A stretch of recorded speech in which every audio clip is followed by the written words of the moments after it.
Hello everyone, Andy here, and here's what you can look forward to in today's episode. In today's episode, I was joined by Seahawks fans Josh Edwards and Girvane Bila as we preview Super Bowl 60. Girvane discusses the Seahawks defense. And for me, the defense is going to be, the key thing for me. I think if anything, just use Super Bowl 48, the Broncos, as a reference point. Josh discusses the chance to avenge Super Bowl 49. We're under no illusions. We know that every single sports outlet who's going to be covering this game is going to essentially have that clip on repeat. And I look back at the improvement of both teams from the start of the season. I mean, it's amazing you think as well the fact that both teams in the Super Bowl this year lost in week one. Hope you all enjoy.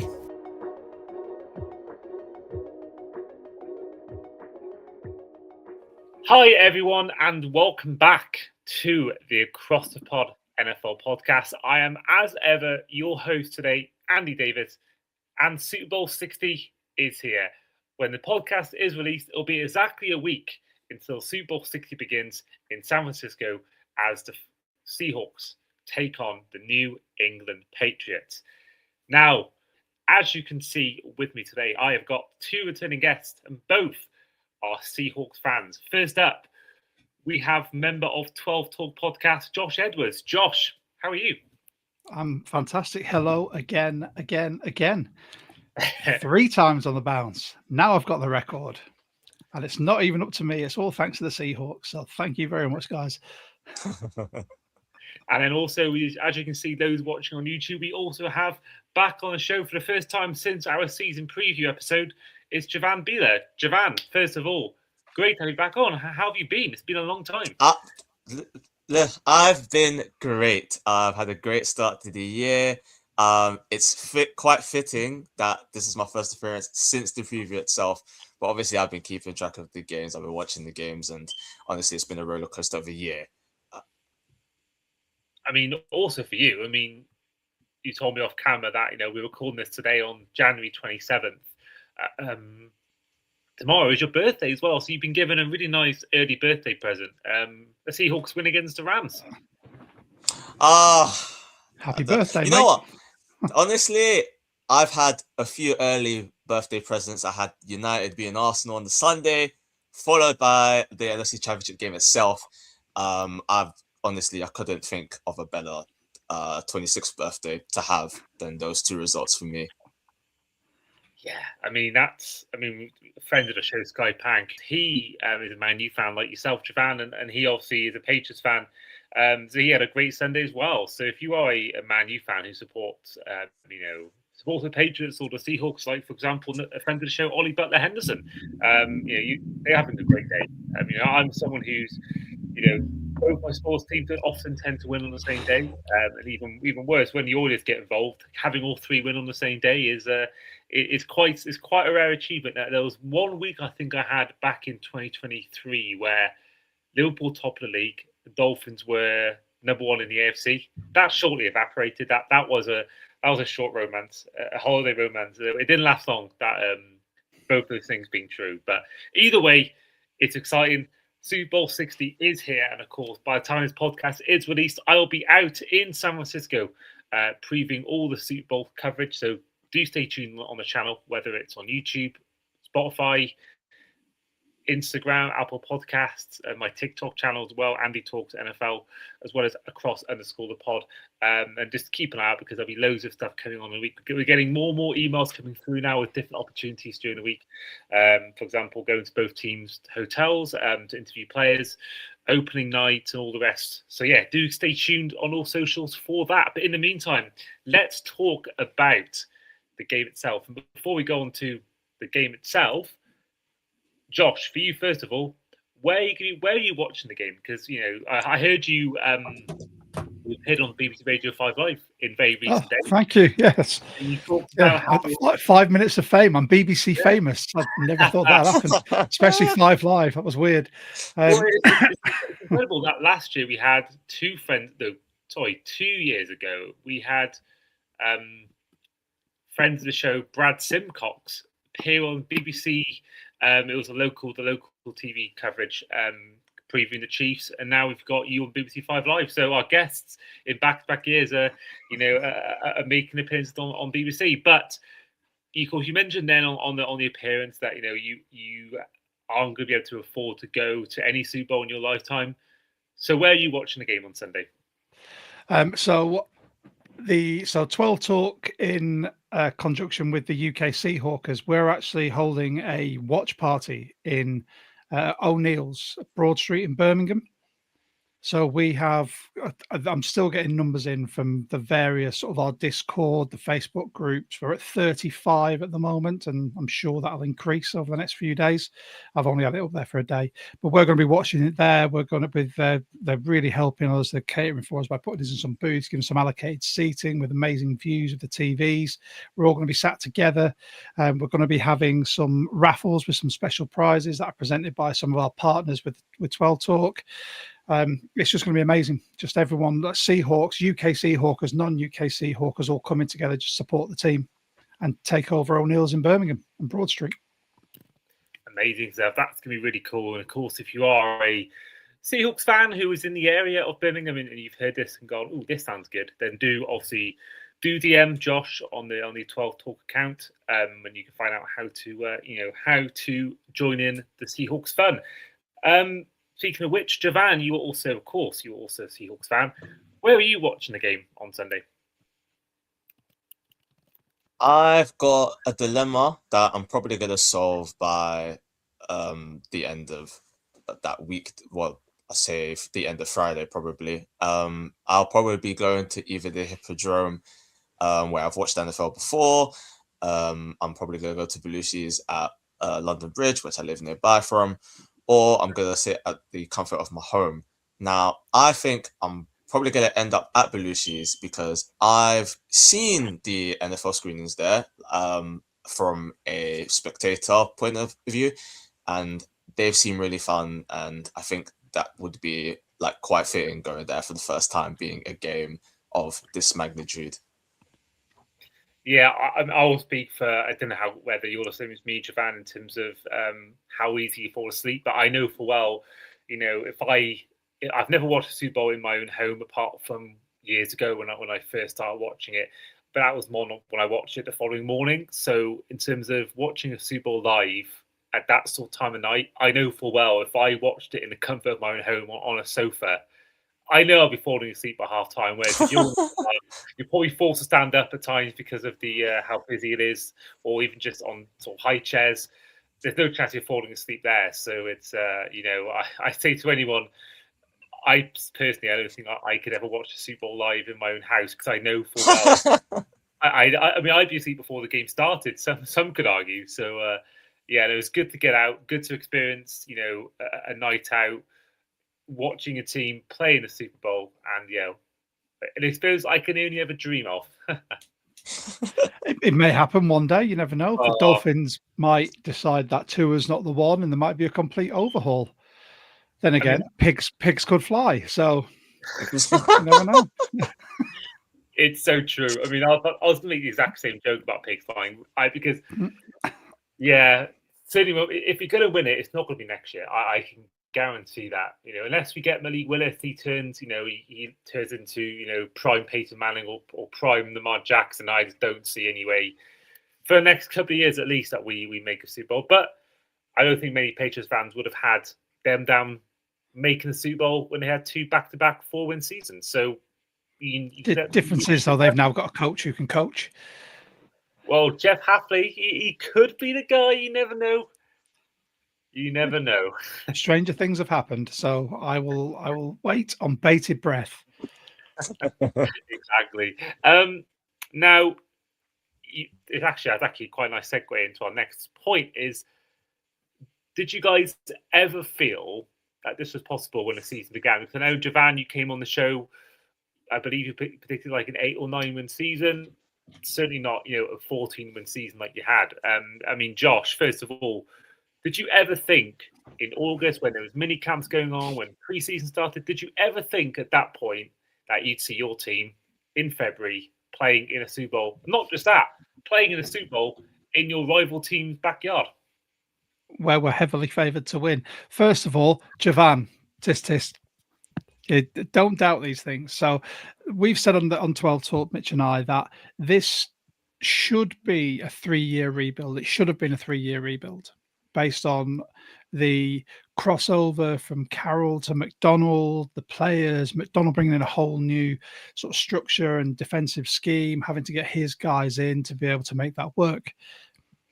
When this season came about and we saw the draft class and we saw the change in mindset of taking Gray Zabel in the first round and then trading up to get Nicky Manwari, it was at that point when Mitch and I went, we could be in for a deep playoff run here. Like, it's not out of, I think we said 11-6, and then we said, look, at best we could be on for a 13-win season. But I didn't see us getting to the Super Bowl. I thought it might have been a bridge too far based on this being year 2 of Mike McDonald's sort of head coaching career. I thought we might need to have a few more building blocks in place for next season to go and win it. But I was proved wrong, and I am glad to be proved wrong. I think in the preview that I talked with Andy about, I had us 10-6 the year before this. And then going into the season, I had us going 9-7, just based off the fact that, like year 2. But I think I was on the low end, mainly due to the fact that our offense was like very like error prone, mistake prone. I trusted our defense.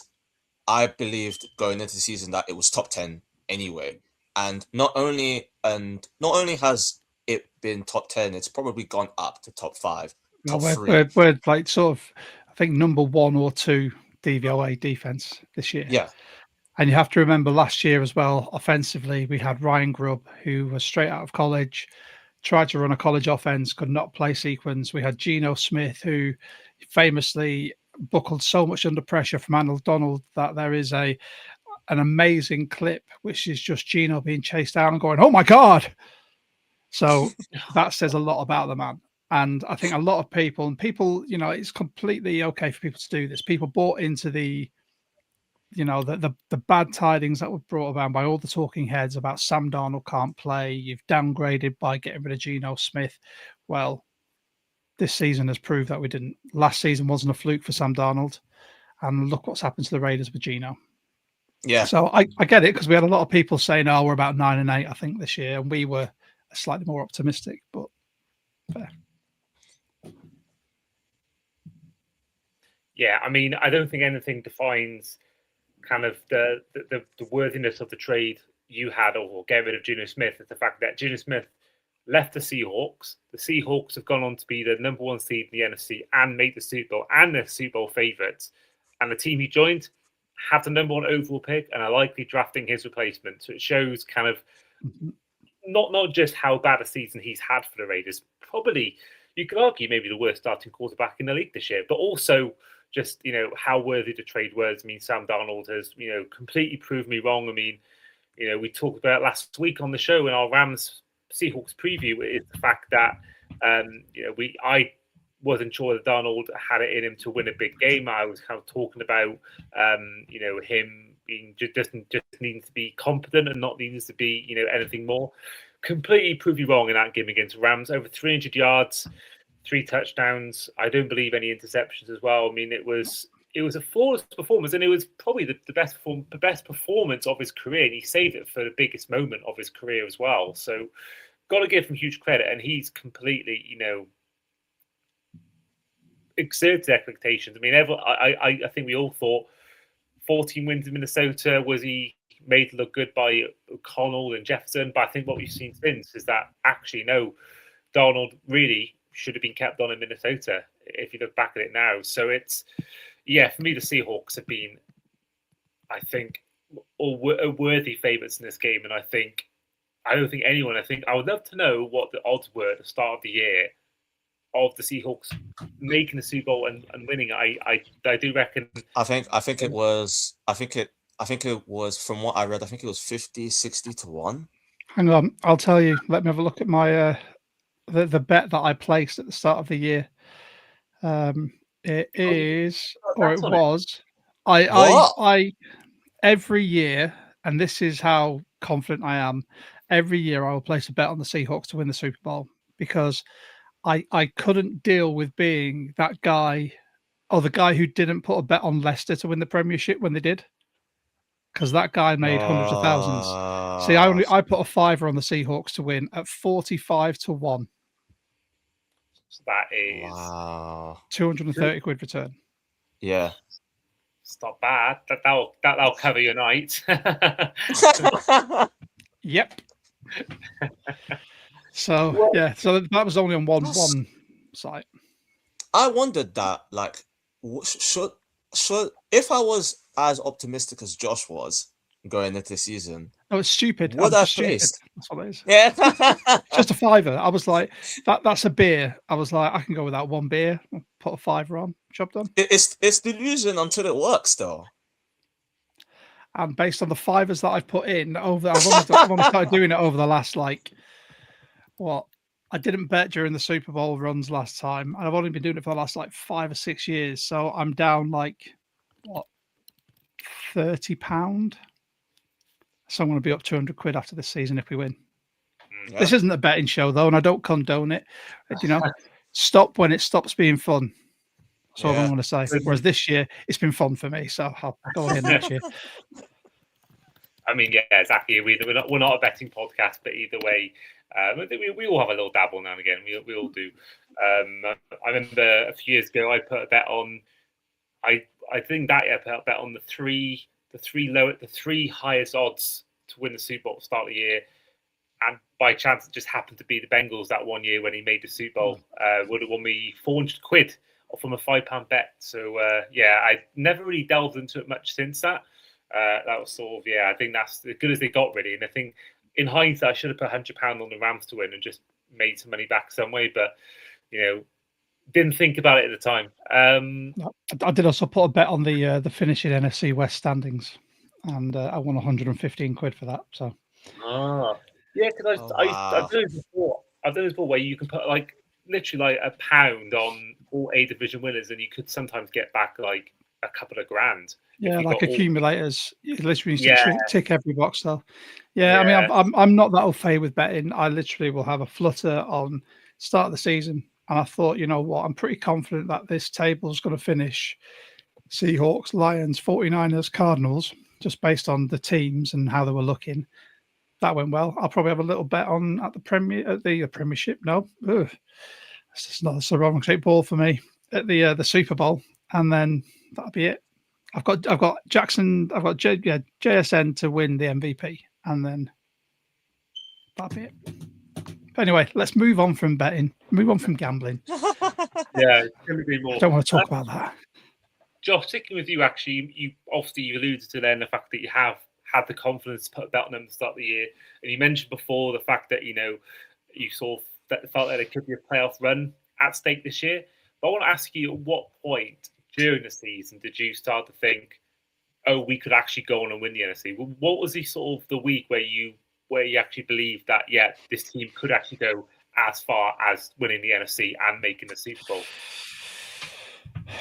I can't pinpoint the exact week because it was an accumulation of results where I started piecing it together and going, this is gearing up to be a really good season for us. It didn't. I was apprehensive about how late we played the 49ers and the Rams.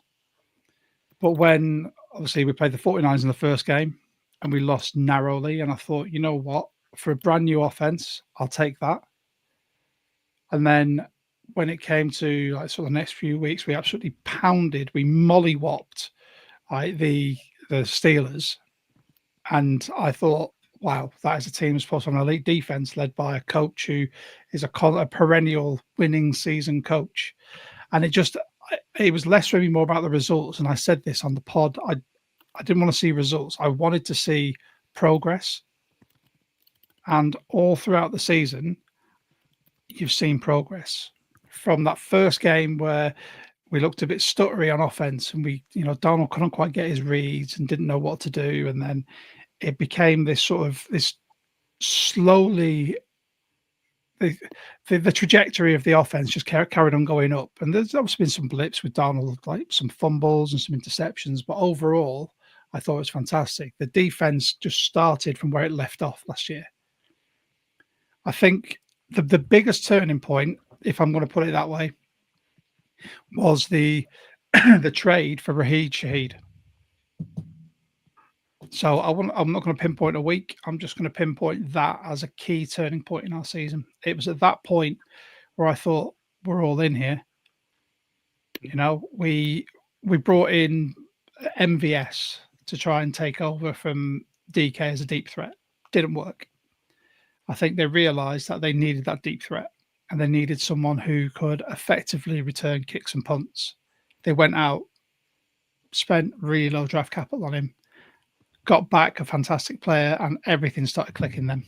And of course, he made the crucial play, the very first play of the game against the Niners, which sort of set the tempo for the rest of the game. So, he's been a tremendous signing. And I mentioned it before, the fact that he is the only player this season to have multiple punt returns and multiple kick returns returned for touchdowns.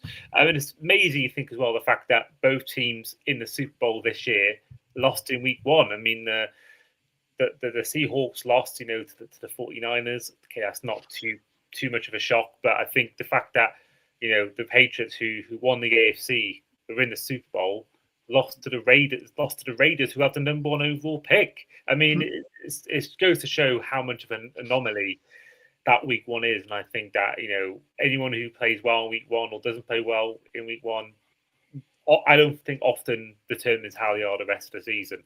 Girvane, as well, for you, I mean, what point in the season did you start to think a Super Bowl could actually be possible? I'll be honest, it was actually very late on, and it would have been the divisional round. But it was only the divisional round for me because of who I was watching the game with. I watch a lot of my NFL games with other people, especially games like this. So I was watching it with friends on the Discord server that we are currently on. Well, I am currently on. And it was at that moment I felt like, okay, this is a performance almost reminiscent of how we were like a decade ago in the early 2010s. And I thought to myself, like, for our defense to play at what I believed was already a great defense at an all-time standard, I thought, yeah, this is it. This is as great of a defensive performance I've seen in a long time. Not just with my team, but just the NFL in general. To shout out a team like that the way we did is almost like it was quite fitting that it was them as well, as in the rival. Like, we've had so many great games with them, and like, even I go back to when we reached the Super Bowl the first time, and that great game that we played with them, with Colin Kaepernick and Michael Crabtree there, and I think of that play that Sherman had that sealed us the win for Super Bowl 48, and I got a similar high there, and that high for me took me back to around that time. So for me, it's the divisional round game. It's very late on for me, but considering what that type of performance took me back to, I said to myself, we're ready. Fair. So before we carry on with the show, we have, once again, as we always do in our Super Bowl episodes, got some voice messages from previous guests on the show with their predictions. Let's head on to our first batch of former guest predictions on the Super Bowl coming up in a week's time. Hi, I'm Alex Evans and I cover college football for the Franchise Tag and Gridiron magazine. Earlier in the season, I'd predicted a Pats and Bears Super Bowl. Unfortunately, I was only half right, as my Bears didn't quite make it.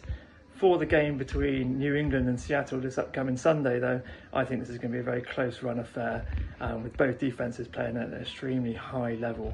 So it's going to come down to who can get the most going on offense. Now, we've seen that Drake May can make the hero play when needed at times, but he's going to have a really hard time against Seattle. And I think that the X factor that's going to decide this game is what Clint Kubiak can scheme up for Jackson Smith and Jigba, who's emerged as one of the top receivers in the league and had an amazing showing against the Rams last week. As a USC fan, I'd also love to see Sam Darnold be the first Trojans quarterback to play in and win a Super Bowl. This is Varney from TalkSPORT. My Super Bowl 60 prediction.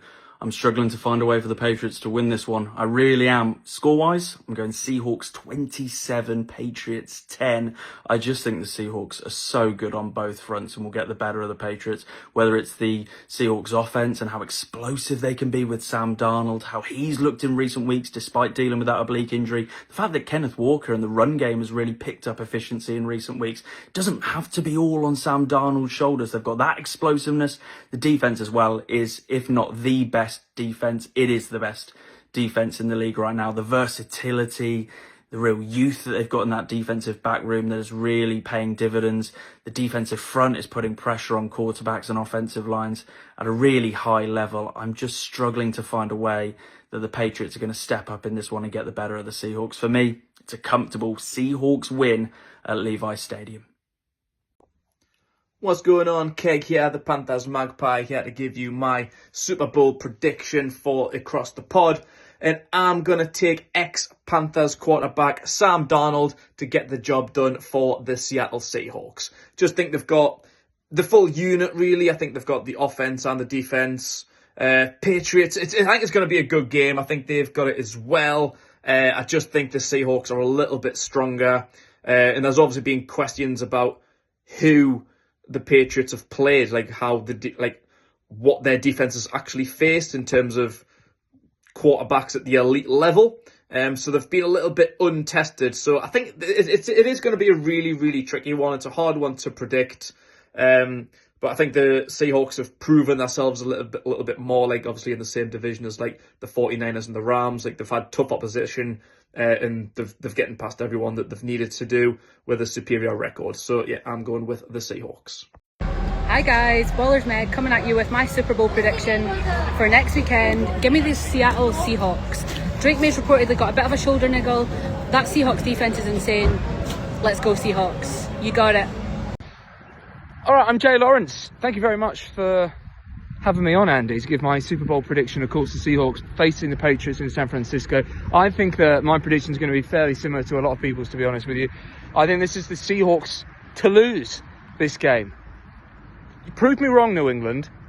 I have not seen the New England Patriots this year be a team as good as the Seattle Seahawks can be. I think that's the key thing, can be. If the Seahawks play up to how they can play and how they have proved that they've played over the last few games specifically, then the Seahawks will win this. That said, this is a Super Bowl, and I know that last year was a little bit of a blowout, but a lot of the times this is a close game. I'm going 28-24. Seattle Seahawks beat the New England Patriots. And there we are. Now, boys, I have to ask as well, how much have you guys thought about, since the matchup became a thing, before it was announced, it was going to be Seahawks against Patriots, how much have you guys thought about a revenge for Malcolm Butler's interception all those years ago? Every damn day. We're under no illusions. We know that every single sports outlet who's going to be covering this game is going to essentially have that clip on repeat. They're not going to talk about how it'll be like a very brief how both teams got there. Then it will sort of fast forward through the whole Super Bowl and just get to that one play. And then if we may even get the video of Beast Mode laughing in Pete Carroll's face because he called the wrong play. Who knows? But I'm just, the first thing that came to my mind was revenge game and run the damn ball. That's it. I mean, can you imagine if it got to a point in the game where there was, 6 seconds left on the clock, you were at the 1 yard line? I mean, that would be insane if that happened. I think because I have a fear of that. If that happened without Charbonnet playing, I am genuinely wary, and a bit scared to see if Ken Walker can burrow over from a yard, because that's been his Achilles heel. He's very good in the wide zone offense, but straight up the gut, I'm not sure. I'd hope so, because he's playing absolutely fantastic, especially in these divisional rounds, the NFC Championship. But yeah, I don't want that to happen. I want it to be. I don't want to be leaving it to 6 seconds in the fourth quarter. For me, it's also been I would say every day, probably from the division round itself. But I think I was relatively young when I watched that Super Bowl, so for me, I was able to let go of it somewhat. I do think though that over the past, I would say, like, couple of weeks, I've seen that video on my TikTok For You page all the time. And I don't know what it is, but I'm seeing it from different perspectives of people speaking about the clip, whether it be Pete Carroll himself, Marshawn Lynch, Sherman. Everybody has given their 2 cents on the matter. And for me, you want to know what really hit home for me? I ended up finding myself watching a rewinder of that moment, and for me, I think that told me that this is more than just a Super Bowl game for me. We win this, we literally rewrite like Seahawks history. That never gets mentioned again for me. Never really gets, the kind of coverage that it did at the time, because it's been covered pretty much every year since it's happened. And we'll go on to it later, depending on how I want the game to pan out. But I think it's not even that we have a score to settle, because I think it's just much more than that. But it's just something that I think for a lot of us, it's a full circle moment that we've been building to. Getting to a Super Bowl itself is an achievement, but to play them in the Patriots especially is, it's special. We can't deny that it's special, but we need to go there and, we need to go there and not really think about that moment in particular. If anything, we need to go back to that time as a reference point. This is what our team is all about. There was a reason why we were there in that moment. We were the best team in the NFC. We were the best team in the NFC for that time period, and we win that. And that dynasty that we could have had in the early to mid 2010s, we have that potential to do that again in the mid 2020s. So it's only taken just over a decade. I mean, that is a good point you make, because I don't think the players obviously weren't involved in that game 10 years ago. So, the players, it won't be a thing for them, but I'm sure it'll definitely be within the fans' minds. And I think the owners will definitely, be drilling into the players' minds about how much this means to the fans, because of how much I remember it hurt the Seahawks for a while until this year. I think a lot of people, I myself, thought maybe they were never going to recover from that moment. But I think as well, I've never once in my life watched back Liverpool-Chelsea 2014 with the Gerrard slip. I've never once watched that game back. But obviously keep seeing it, like you keep seeing as Malcolm Butler. I keep seeing every year. I'll always see at some point Steven Gerrard slipping, stem the bar.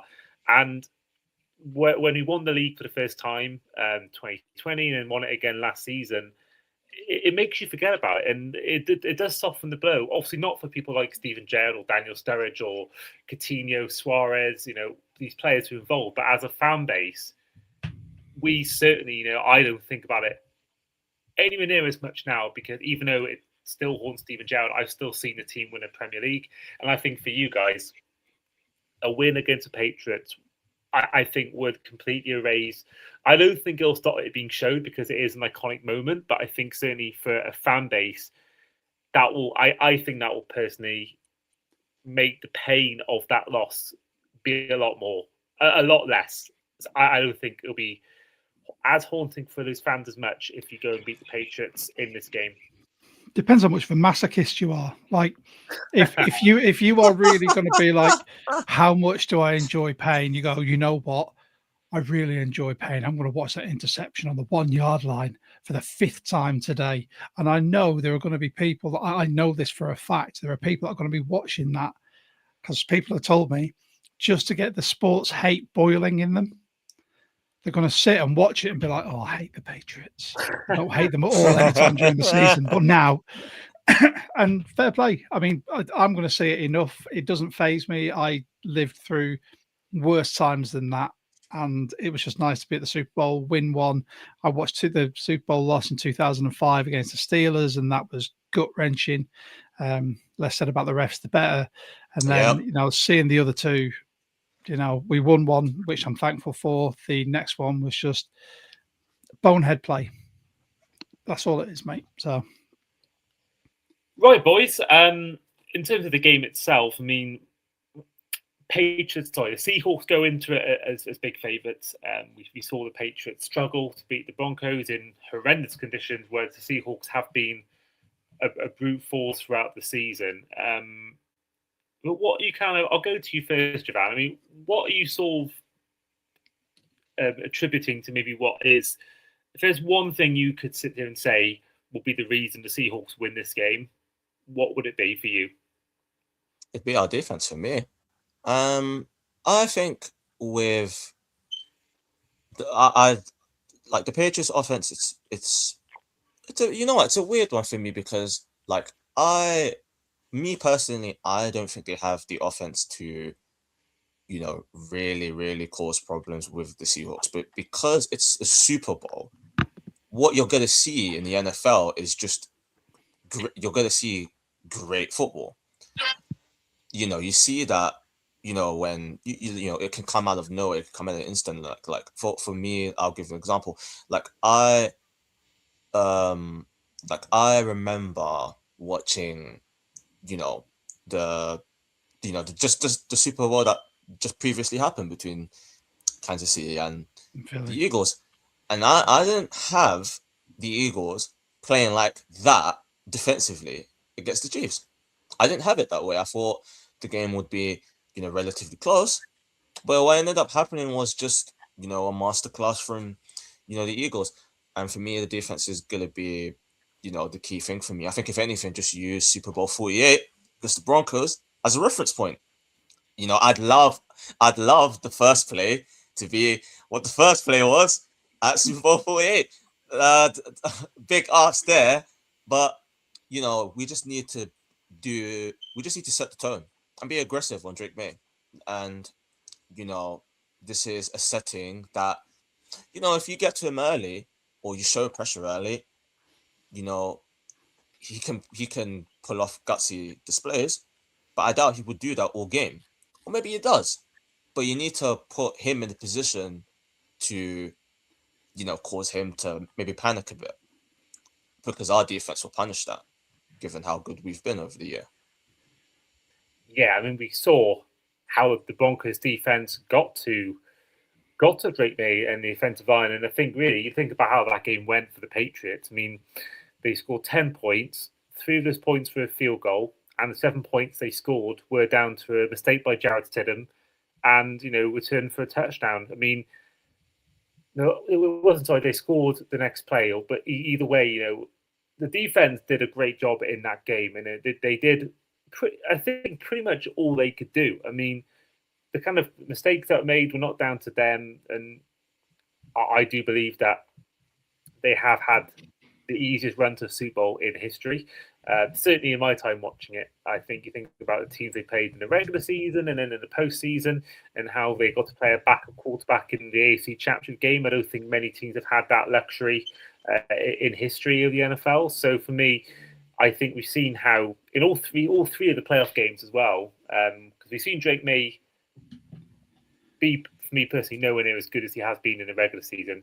But we've seen the Chargers defense get to him, we've seen the Texans defense get to him, and we've seen the Broncos defense get to him. But they've just been fortunate that the defense has been playing so well for the Patriots that they've managed to cause problems for Herbert, for Stroud, and for Stidham. So I think for the defense, you think about kind of Nick Imamori. I mean, there's a stat made, I can't think, might have been Sky Sports who said it, the fact that he's had more reps in the season, not in a safety position, sort of playing that nickel and sort of, and as a pure safety, is actually his total of reps as a pure safety has actually been quite low. So, when you got him there causing problems all around, obviously DeMarcus Lawrence, Kobe Bryant, Witherspoon, Tariq Woolen when he's not taunting opposition players. The defense for me is scary. It's scary, and I think don't talk to me about Reek. I'll go off on one. In that moment, I mean, he could have cost you in that game. He's going to need to. I'm sure McDonald. He could have cost us in many games this season. Many games this season, yeah. And last season. I'm going to save it for our pod. I had a little rant on our latest pod, but I try and rein myself in because there are certain players that I've gone at all season for underperforming. Reek has been on my hit list for the last 2 seasons, so at least he's played us slightly better since the playoffs. So go on, carry on.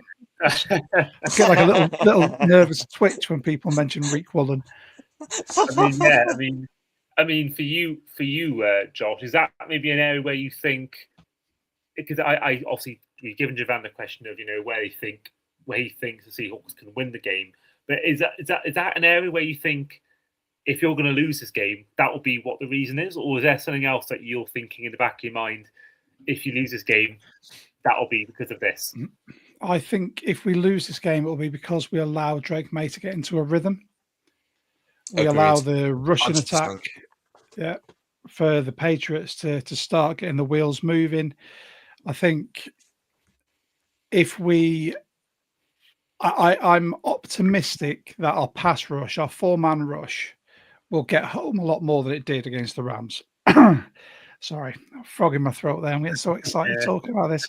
I think we've played the Rams 3 times this season. 3 times we've had issues getting to Stafford, but I wouldn't take that as an indictment on our D-line. I'd take that more as a bit of praise for their O-line and how they scheme that. I think if we can get the pressure, like Girvane said, if we get the pressure, then we'll cause them all sorts of issues. But if we allow them to get into a rhythm, to start sequencing plays, to let their run game get going, and then give Drake May those opportune passes that he's used to getting, then that'd be the issue. I mean, for me, the key to winning this game as well is just going to be to make sure our run game's working. If we can eat up clock, we can get K9 churning as well. We'll have George Halani back in, who offers a very different threat in the backfield to what, say, K9, although he had some 40-odd receiving yards in that game, and, Charbonnet does, but Halani offers a lot different. If we can get our run game going, allowing the play-action game to get going, because Darnold's fantastic in that situation, I think that will be the key to our blowout win. Oh, the predictions are here. The predictions are starting. Wait for the comments. I mean, we drop that incendiary in. Oh, I mean, we put a video on my TikTok, which has done insanely well, and the comments are all pretty much a lot of Seahawks fans basically having a go at Sam for predicting the Rams to win. So if you haven't already, do check that video, and of course, if you want to check out the episode as well. But no, certainly, I think I think I've had a lot of Patriots fans be defending themselves, or when I sort of criticise a team for having the easiest route to a Super Bowl. I've been intrigued to know what the comments are going to be like if the Patriots go out and win this game. Speaking of predictions, we'll head on to more of our fan predictions. Hello, my name's Dan North. I'm a Washington Commanders fan, and I've been on the podcast before. Andy's asked me to do a quick little Super Bowl prediction for the game that's happening in a week's time. Andy, you're lucky for going. Next time, bring me. My prediction is I think that the Seahawks are going to absolutely batter the Patriots, to be quite honest with you. I think that whilst New England have a fairly good offense, I think they've struggled in the playoffs to sort of get any good momentum. I mean, even in the kind of Texans game, I think Drake May had about 2 turnovers. and obviously they couldn't get anything going in Denver. I know the snow obviously happened, but again, I think that the Seahawks are just going to absolutely destroy them, to be quite honest with you. I think it's going to be roughly sort of 32-10. Their offense is amazing. They've got the best defense I think we've seen since the Legion of Boom. I think that's my prediction. I don't know, but yeah, hope everyone enjoys the game. See you later. Hi, my name is Brad Symcox. I'm a Chiefs fan from the UK, and here's my Super Bowl 60 prediction for Across the Pod. So the Patriots are back. They're back with a vengeance. The dark side has returned, and here we are wondering how the hell it's all happened. So, excellent MVP season, I think, for Drake May. That's my tip to actually win the MVP, but he's done phenomenal in such a short space of time with this team. Second placed offense, which has obviously been firing on all cylinders throughout the season. However, the playoffs, it's been a bit of a different picture. They've struggled a little bit in the playoffs. I think this just might be a bridge too far. The Seahawks, obviously number one defense in the league. They just seem to be getting stronger and stronger every time. And I think with the confidence that Darnold has now, I think the Seahawks are going to win this 31-14. Good evening, you cool cats and kittens. This is Dr. Perrins here from the Third and Long podcast. Start of the year, the fandom, the league cried for someone else to be in the Super Bowl. They were begging, they were praying for the downfall of the Kansas City Chiefs, but at what cost? The one year that the Chiefs fall off the wagon, we get the Patriots back again. Now, as a Bay Harbor fan of the San Francisco 49ers, I don't really care who wins this. I just hope both teams lose.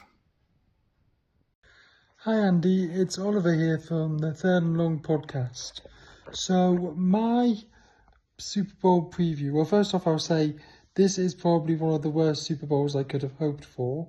If you'd have given me a matchup I didn't want, this would have been pretty high on my list. But I think that the Seahawks are going to win, and honestly I don't think it's going to be very close.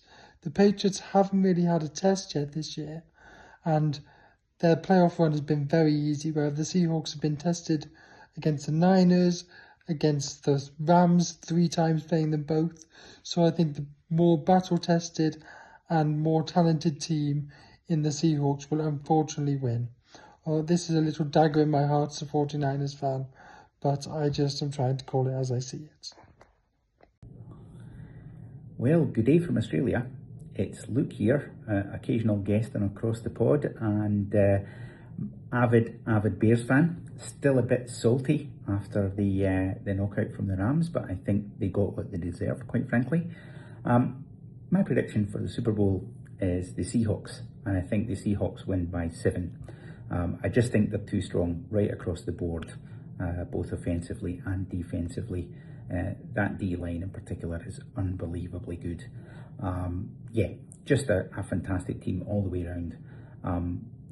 Impressive by the Patriots this year, you've got to give them that, they really have been, but I just don't think they're going to have enough on the day to really take the Seahawks. So Seahawks by 7, and I'm looking forward to watching it. Cheers, bye-bye.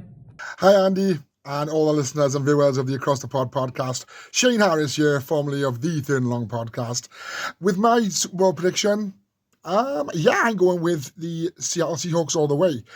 34-10 I'm going for. Of course, I would love to see them win because their coach is the former Ravens DC, Mike McDonald. I hope everyone has a good night on the night. And go Seahawks.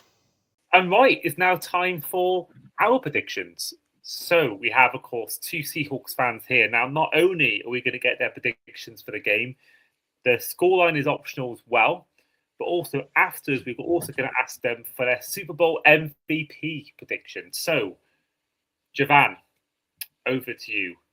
Who is going to win the game? And if you want to give a score, go for it as well. I've got us winning, but the score is interesting. I think that we are going to win 24-6.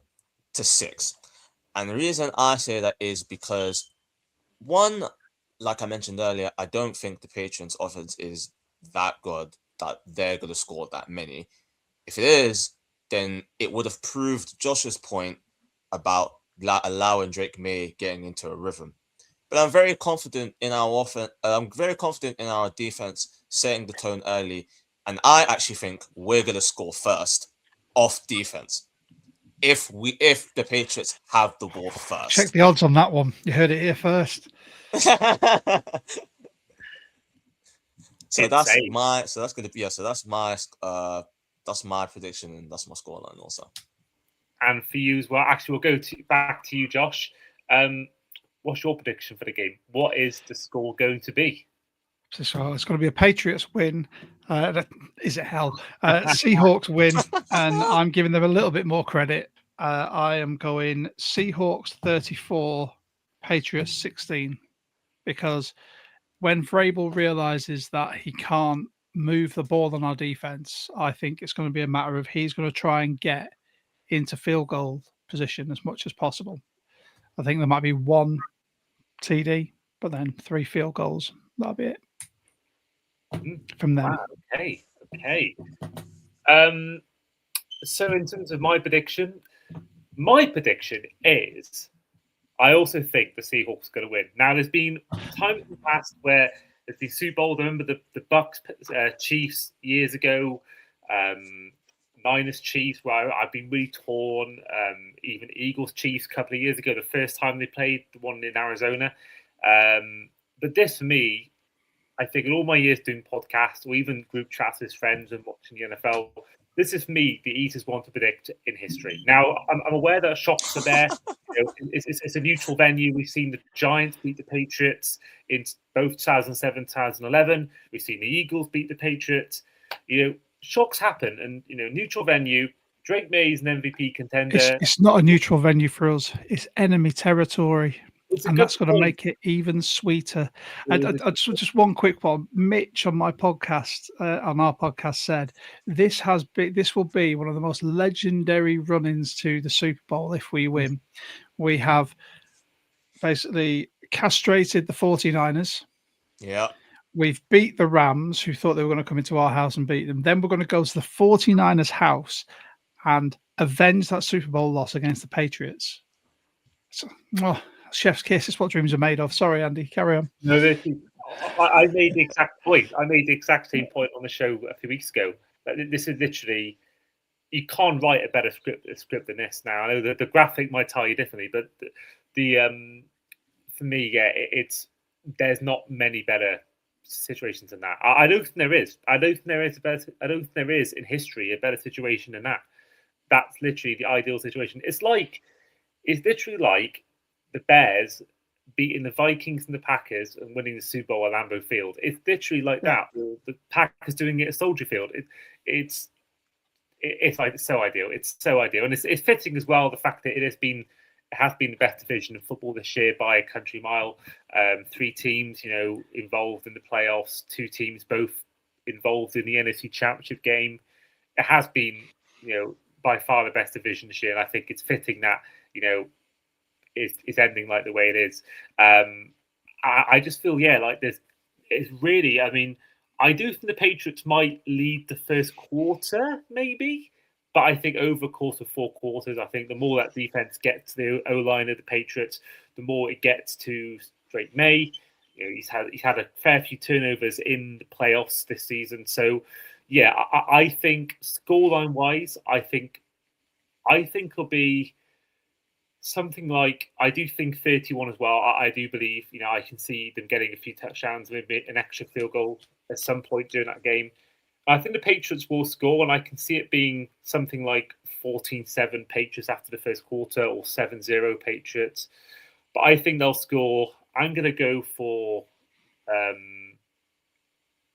I'll go for 14. No, I'll go for 17. I'll go for 31-17. So it's... For me, it is one of those ones where I just feel like there's always a chance. There's always a chance, and they got a great head coach in New England, but I just feel like because of the way of how easy it's been to get in for them, I just feel like maybe it's come a step too early. It almost feels like when they made their first Super Bowl in the 90s or the 80s when Brett Favre beat them, and that was an absolute 90s. I think that was 96. It was 96 or 97. I remember it was a year You where. pay far too much attention to the Patriots, my friend. Oh no, it wasn't. It was. It's but background knowledge. Oh no, I'm thinking it was the 85 Bears. The 85 Bears. Oh beat the yeah, it was. And Yeah, it was. The only team to beat the Bears that whole season was the Dolphins, and they lost to the Patriots in the AFC Championship game. And there's always been Dolphins fans have always had this feeling, especially fans who are above a certain age who grew up in that era. The narrative is everyone always thinks if they beat the Patriots on that AFC Championship, they would have beaten the Bears that day. And a lot of people felt like the Patriots snuck in and didn't really deserve to be there. And it feels a bit like that now. I know someone has to be there, but I kind of feel like the way it went for them, I don't think at all. I think, there's a lot of teams who'll be looking at that AFC, be thinking, what if the Broncos being one for obvious reasons, the Jags if they beat the Bills, the Bills if they beat the Broncos that day, and they could have if it was given as a catch. I think there's a lot of what if, but I think there is no doubting the Seahawks how much they deserve to be in this spot. Is this you now? Are you trying to break your betting against the Seahawks duck? Because the last 2 episodes I've been on, bearing in mind this is my 3rd consecutive week now, you have bet against the Seahawks. So if you're doing this because you actually hope the Patriots are going to win, and it's like reverse psychology, I am not going to be happy, Andy. No, I was fuming when the Patriots won that game. I don't want the Patriots winning. I'd rather them win the AFC than the Jets or the Bills, but I don't want them winning. I was trying to wear as much orange as possible on Sunday. But let's head on to our Super Bowl MVP prediction, which is the final segment of the show. Of course, we've all picked Seahawks, so we're all going to be picking Seahawks players in this segment. Josh, we'll head to you first. Who is your Super Bowl MVP prediction? So I've put money on JSN to be the MVP, but that's just because of better odds. I think it could be Ken Walker, as I was saying about the run game earlier. He is our number 1 running threat. I think he will find holes around this Patriots D line. They'll scheme him up beautifully, and you could see another big game from K9, and then a big pay packet coming his way in free agency. Or do you reckon you'd keep him on? Before Charbonnet got injured, I was leaning towards no. Now Charbonnet's injured and potentially injured for the first half of next season, I think there's a pretty strong possibility we re-sign him. Plus, we've got some cap room. So let's see how he plays in this game. If he gets the MVP, I think there might be no choice but to re-sign him. Yeah, I think absolutely. Although you can think, is that the perfect way to end your time at a franchise, by winning the Super Bowl, but also winning MVP? I kind of walk off into the sunset. Yeah, holding bags of cash from another cup for another team. Yeah, that's fair. And link up with the Dolphins and join a 1-2 with Devon H. Oh yeah, we'll have A-Chan, and you can have. No chance. Job done. Deal. There you go. Let's shake on it. You know what? That would end one of the most frustrating fantasy football dilemmas. I mean, I've never picked Walker apart from 1 year for that reason. I mean, everyone I know who picks Walker gets frustrated because the kind of 1-2 with him and Charbonnet, it causes a lot of people on fantasy frustration. That's why even though I'm in way less leagues than I was at one point, I refuse to ever draft him if there's him and Charbonnet on the same team, because they have been, from what I've heard the last year or two, quite frustrating on fantasy football. Girvane, over to you for your Super Bowl MVP prediction. Who do you think wins it? I think I had Sam Darnold originally, but I'm now actually thinking, because of the scoreline that I've picked, I'm actually going to pick JSN. Only because I think the performance that he had in the NFC Championship game could see him have something similar, but with the magnitude of the game added to it. I think with him, because I had 24-6, if the offense gets going, it could actually get ugly. And if JSN gets going, it could also get ugly. So I have him as my Super Bowl MVP.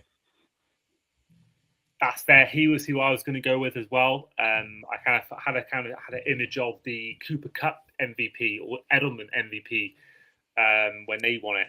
But for Devil's Advocate, I'm going to pick Sam Darnold, just to have a different winner.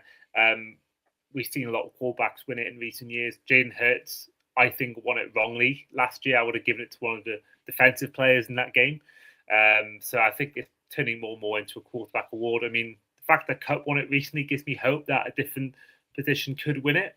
And I would pick Smith and Jigba, but for the benefit of the show, to have someone different, I will pick Sam Darnold. But there we are. First of all, Girvane, thank you for coming on today. It's been an absolute pleasure. Not even depending on experience. If I actually go out, then this will be something that I probably vlog, and this will appear on my social media platforms, to be honest, because this is a once in a lifetime experience for me. When we went to the 2 other Super Bowls, I was too young to really document it. This one I will be able to, and should we win, it's gonna be like, I mean, and Andy's gonna get a voice note from me like he did after the NFC Championship game. So amazing stuff. I want to see all of that. If you win the game, I want to see that so much. That'll be so good. That'll be such good content. Josh, as well, for you, huge thanks for coming on once again, and your third appearance in the playoffs alone. I know. I can't even put it down to me being good on the podcast. It's just the fact that the Seahawks are playing really well. But I want to thank you, Andy. It's been a pleasure coming on these last few weeks. And it's been great to link up with Girvane as well, because, well, he's got someone else who's going to join the 12 Talk community. It makes it sound like a cult. It's not. It's just a really cool Discord community. Love it. And of course, those who are listening, be sure to follow not only GTF on TikTok, which is Girvane's TikTok channel, which is all about European football and English football, but also do check out Josh's podcast, 12 Talk Podcast, for all of the Super Bowl and post-Super Bowl festivities. In the meantime, this has been the Across the Pod NFL podcast. Before I do go, I want to promote to use code Andy5 at checkout at fantasygameday.app. And of course, as I said at the start of the show, don't forget to keep out on all socials for all the Super Bowl content. And once again, I want to thank all of you guys for listening, for sharing, for following, because I wouldn't be flying on Friday morning to San Francisco if it wasn't for the support this podcast has had and the TikTok channels had. So yeah, huge thank you to all you guys once again for making this a possibility. But in the meantime, this has been the Across the Pod NFL podcast. I have been, as ever, your host today, Andy Davis, with our guests today in Seahawks fans, Girvane Bila and Josh Edwards. And we'll see you guys next time.